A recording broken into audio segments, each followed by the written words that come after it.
Bienvenue sur Africa 24 dans cette nouvelle édition du QG Weekend. Au sommaire de l'actualité, Lomé, la capitale du Togo, s'apprête à accueillir à partir du 10 octobre le sommet africain sur la sécurité maritime. Le continent est en effet confronté à l'insécurité maritime avec notamment des pirates qui opèrent dans le golfe de Guinée. Près de 3 milliards, c'est l'enveloppe qu'on vient de mobiliser le gouvernement béninois pour accompagner les établissements scolaires. Et l'avenir est incertain pour la Camerco. Le gouvernement lance un 4e projet de sauvetage de la compagnie camerounaise. Au Cap-Vert, 3 candidats sont en lice pour la présidentielle. Le scrutin se tient ce dimanche. Les 361 000 électeurs appelés aux urnes votent depuis 8 heures, heure locale, en l'absence du PAICV, principal parti d'opposition, qui a décidé de ne pas présenter de candidat. Le chef de l'État sortant, Jorge Carlos Fonseca, est donné grand favori. Le sommet sur la sécurité maritime et le développement en Afrique se tiendra à Lomé du 10 au 15 octobre. À la fin de cette rencontre, la signature d'une charte axée notamment sur la lutte et le pillage des ressources maritimes ou encore la piraterie. Cette charte sera une grande première dans l'histoire africaine. C'est un reportage de notre correspondante Emefa Kofi. Ils sont 25 à 30 chefs d'État et de gouvernement à être attendus dans quelques jours à Lomé pour le sommet sur la sécurité maritime et le développement en Afrique. Selon le ministre togolais des Affaires étrangères, le principal enjeu du sommet est l'adoption de la charte de Lomé. À quelques jours de ce rendez-vous continental, l'on annonce que toutes les procédures de validation technique de la charte sont respectées. Cette charte, désormais validée par le ministre de la Justice et de la Sécurité, sera présentée sur un plan politique et diplomatique, bien sûr, à la réunion des ambassadeurs le 11 et 12 octobre pour un autre niveau de validation, donc beaucoup plus politique et diplomatique. Et le 13 octobre, ici, la même charte sera présentée au Conseil exécutif, donc à la réunion des ministres des Affaires étrangères, pour une autre validation. La charte de Lomé est un instrument juridique qui permettra la pleine exploitation des ressources maritimes dans un cadre légal commun à tous, selon ses initiateurs. Grâce donc à cet instrument juridique, une lutte commune pourra être engagée au sein de l'Union africaine pour la sauvegarde de l'économie bleue. La navigation maritime joue un rôle important dans le processus de développement économique et social de nos pays. Plus de 92% des échanges en provenance ou au départ de l'Afrique se font par la mer. Et plus de 3/4 des recettes fiscales proviennent de l'exploitation de la mer ou de la navigation maritime. Et pour ce faire, nos pays ont un intérêt majeur à faire en sorte que la mer soit sécurisée. Cette lutte commune passe donc par un instrument juridique au sein même de l'Union africaine. Et c'est bien là toute la portée de la charte de Lomé sur la sécurité maritime, très attendue pour son adoption au soir du 15 octobre dans la capitale togolaise.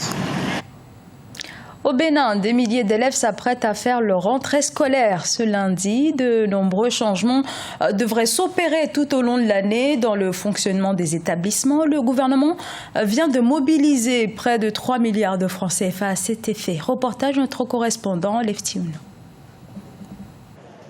Au Bénin, dans le cadre de la mise en place de la subvention de l'État au système éducatif, l'actuel gouvernement a décidé d'allouer aux établissements primaires et secondaires une avance de trésorerie de 2 583 900 000 francs CFA. Cette allocation constitue une bouffée d'oxygène pour les établissements concernés. Ces derniers éprouvent depuis quelques années des difficultés liées à leur fonctionnement. Toutes les dispositions sont prises pour que les subventions qui permettent aux écoles de fonctionner soient mises en place à temps. Et je peux vous rassurer qu'à la date d'aujourd'hui, les subventions sont déjà, à défaut d'être dans les écoles aujourd'hui, sont déjà dans les départements et sont en train d'atterrir dans les recettes perception des communes. Et elles vont être mises à la disposition des enseignantes, c'est-à-dire des chefs d'établissement, des directeurs d'école, avant la rentrée. Cette disposition gouvernementale fait partie des accords entre le gouvernement béninois et les centrales syndicales au terme de la rencontre du jeudi 15 septembre 2016. C'est ça le principe de bonne foi.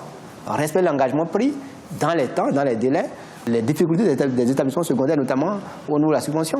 Au niveau du primaire, on paye pour le moment à 100%, mais au niveau du secondaire, ce n'est pas le cas.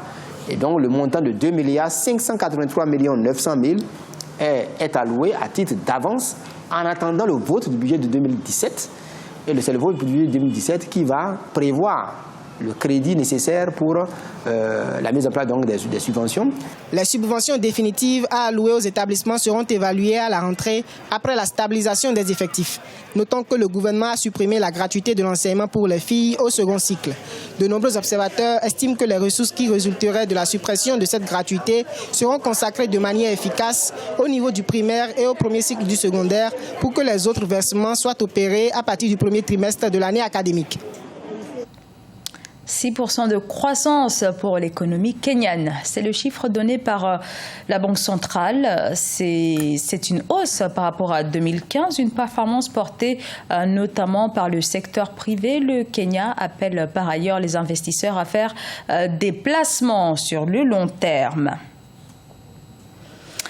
Également dans l'actualité au Cameroun, cette dette évaluée à 35 milliards de francs CFA. La Camerco, la compagnie aérienne camerounaise, est en grande difficulté. Et pour faire face à la situation, les autorités viennent de lancer un nouveau plan de sauvetage à Oumou Kalsoumba. Après plusieurs années de déficit, la Camerco se prépare à renouer avec la croissance. Le transporteur public camerounais a aligné des pertes successives de 13 milliards de francs CFA en 2012, un peu plus de 4 milliards de francs CFA en 2013 et 17 milliards de francs CFA en 2014. En 2016, la dette de la multinationale s'est établie à plus de 35 milliards de francs CFA. Selon de nombreux experts, le défi des autorités camerounaises est de donner un nouveau souffle à Camerco.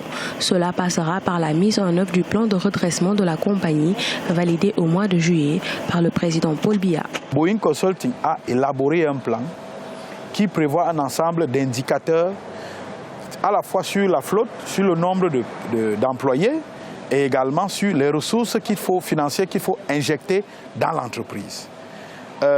C'est un plan que le nouveau directeur général estime être bon. Nous ne pouvons que le croire compte tenu de l'expérience qu'il a. Et donc nous pensons que si ce plan est mis en exécution, peut-être que c'est le début de la fin des problèmes de Camerco. L'État camerounais a injecté des fonds publics à hauteur de 60 milliards de francs CFA, soit 91,5 millions d'euros pour redresser la compagnie aérienne nationale. 27 destinations nationales, régionales et intercontinentales sont prévues selon le plan de restructuration. L'acquisition de 9 nouveaux aéronefs est envisagée d'ici à 2020 pour renforcer la flotte. C'est avoir des avions modernes, des avions que les clients veulent. Pourquoi je parle d'avions modernes? Parce que tous les clients vous disent, vous savez, tous les clients aujourd'hui sont Android. Personne ne peut entrer dans un avion aujourd'hui où il va passer toute la nuit et où il ne peut même pas charger son téléphone portable. Créée le 28 mars 2011, Camerco est constituée à 100% de capitaux publics. Depuis plusieurs années, la multinationale enregistre un gap financier avoisinant une centaine de milliards de francs CFA. Aujourd'hui, la question de la privatisation totale ou partielle de la compagnie est évoquée par les experts. Ce journal a été réalisé par l'ensemble de la rédaction. Nous vous remercions pour votre fidélité. Dans un instant, une nouvelle édition de l'actualité sur Africa 24.